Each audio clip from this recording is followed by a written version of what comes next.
Simple method to factory reset Samsung S20 FE. First you need to turn off the phone. For that, connect USB cable to your phone and the other end of the USB should be connected to the computer or a laptop.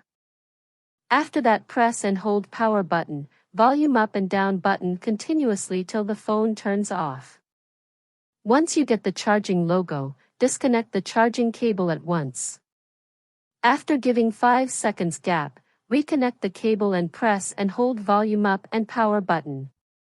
Remember, you should do all these simultaneously.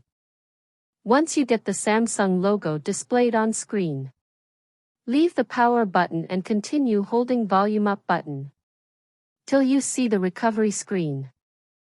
Now use volume buttons to navigate and choose Wipe Data Factory Reset and confirm with the power key. After that, select Factory Data Reset. At the end, choose Reboot System Now with the power button.